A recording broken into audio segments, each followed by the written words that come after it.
Picture a man on his knees in the salon of a 1984 trawler he bought 8 months ago. The varnished teak floor is ripped up and stacked out in the cockpit.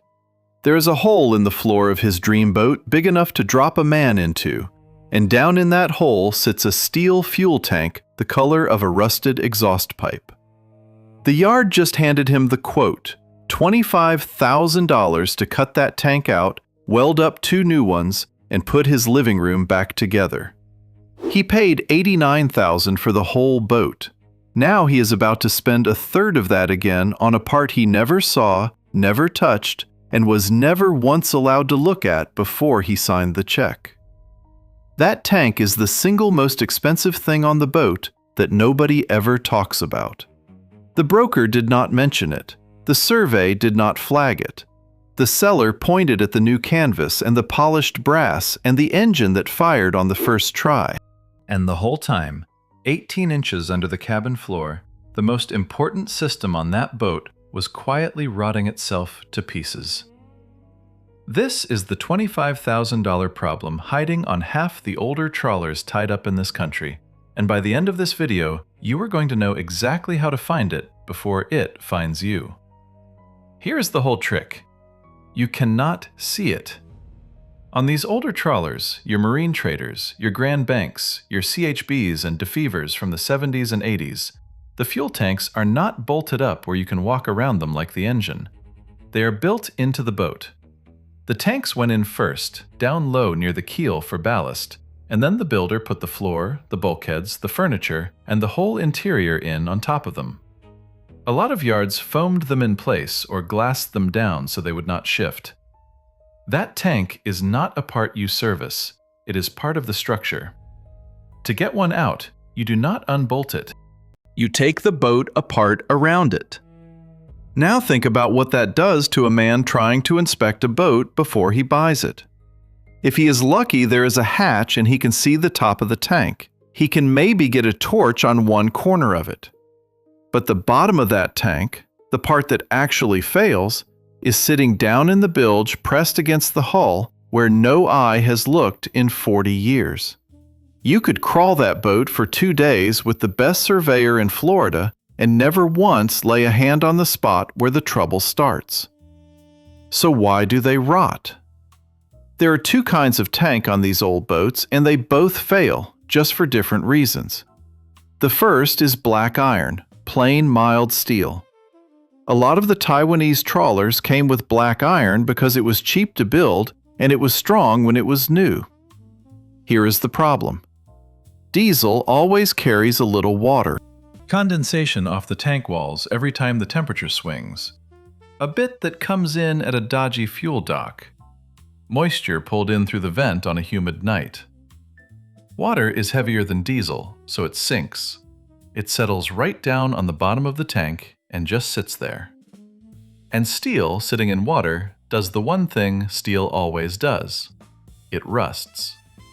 Not from the outside where you could see it, but from the inside, on the bottom where you cannot. The tank looks perfect on top, and it is paper thin underneath, eaten through by 40 years of water it could never drain. The second kind is aluminium, and the newer, nicer boats are not safe either. Aluminium hates 2 things, sitting in water and touching other metals. And on a boat, it does both. The bottom of the tank sits in a damp bilge, sometimes in a puddle that never fully dries, resting on straps and hangers and fittings made of other metals. Salt and damp get in there, and you get galvanic corrosion. The aluminium starts to pit. Little pinholes work their way through from the bottom, and one day there is a weep, a slow seep of diesel staining the bilge, and that weep is the tank telling you it is finished. Black iron or aluminum, the failure is the same in the end. It starts on the bottom, on the inside, in the one place a buyer is never going to look. So how do you spot it when you cannot see the tank? You read the symptoms, the way a doctor reads a patient he cannot cut open. There are 5 of them, and every one is the broker's worst nightmare on a walkthrough. The first is the fuel filter. Ask the owner how often he changes his primary filters and watch his face. On a healthy tank, you change them once a season and they come out clean. On a rotting tank, they clog constantly, every few hours of running, because the engine is sucking up rust flakes and black sludge and water off a tank that is coming apart. A man changing filters every weekend does not have an engine problem. He has a tank problem, and he may not even know it yet. The second symptom is the smell. Get your nose down in the engine room and down in the bilge. A boat with sound tanks should not reek of diesel. If there is a heavy stink down low that nobody can explain, something is weeping, and weeping tanks do not heal, they only get worse. The third is staining. Take a torch low around the base of the tank and along the hole beside it. You're looking for dark, wet streaks, for a diesel sheen on the bilge water, for that greasy black film where fuel has been seeping slow for months. A clean, dry bilge under the tanks is a good sign. A stained, oily one is the boat trying to warn you. The fourth symptom is the paperwork, or the lack of it. Ask one simple question. Have the fuel tanks ever been replaced or inspected? A clean yes with a receipt from a yard and a date on it is gold.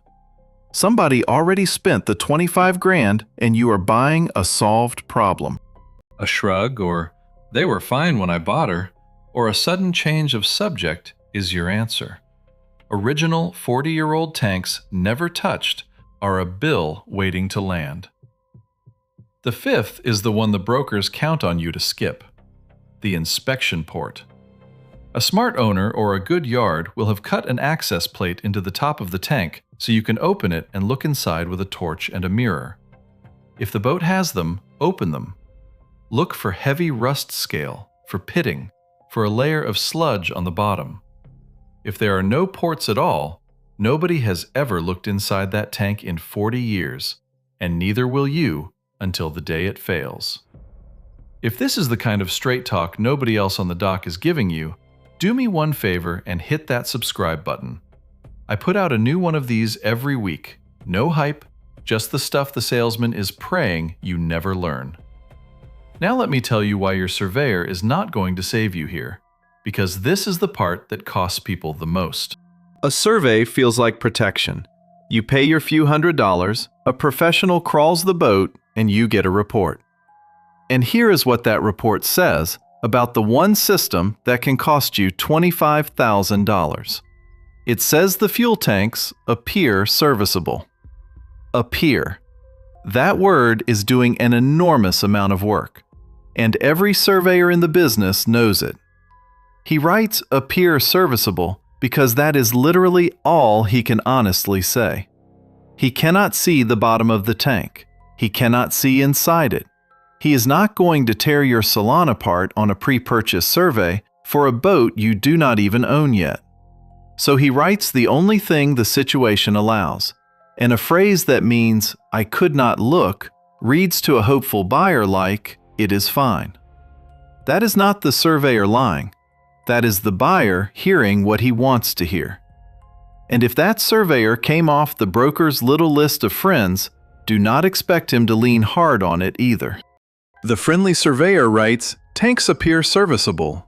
The deal closes, the referrals keep coming, and you find out the truth 8 months later, on your knees with the floor ripped up. Hire your own man, one the broker has never met, and tell him before he ever steps aboard that the fuel tanks are your number one worry and you want everything he can possibly give you about them in writing. Now let me talk about the bill, because you need to understand exactly why a fuel tank, a steel box really, costs as much as a decent used car to replace. It is not the tank. A new one welded up by a good shop might run you a couple of $1,000s in metal and labor. The money is in everything around it. The builder put the boat together on top of these tanks, so to get the old one out, the yard has to take the boat apart. Up comes the teak sole you love so much. Out comes the furniture, sometimes a bulkhead, sometimes the galley, Sometimes the engine has to be shifted or pulled to make room. Then they cut the old tank free, fight it up through a hole that was never meant to let it out, lower the new one in, plumb it, and rebuild your whole interior so it looks like nothing ever happened. That is where the 15, 20, 25,000 goes. It is a demolition job and a carpentry job, with a small welding job hiding in the middle of it. On a bad one, where the tanks are big and buried deep, I have seen quotes push past 30. So here is the honest part, the part the broker walks right past. This does not make these old trawlers bad boats. I have told you for years that an old Grand Banks or a marine trader or a defeaver with one simple diesel is the smartest money on the dock, and that is still true. The engine was never going to break you. The tank is the thing that breaks you, and it breaks you because it is invisible, and because the man selling the boat has every reason in the world to keep it that way. So before you hand anybody a check, do 4 things, and do them in this order. Number 1, ask the tank question straight to the owner's face and watch how he answers it. Have these tanks ever been replaced, and can you show me the receipt? Number 2, get a torch into that bilge yourself and look low, at the bottom of the tank and the hull beside it, for stains and sheen and that diesel smell. Number 3, if there are inspection ports, open them and look inside. If there are none, treat the tanks as original and unknown and price the boat like you will be replacing them. Number 4, take whatever a tank job would cost on that boat, call it $20,000 to be safe, and either knock it off the asking price or walk away. If the deal only works when you pretend the tanks will last forever, it is not a deal. It is a trap with new canvas on it.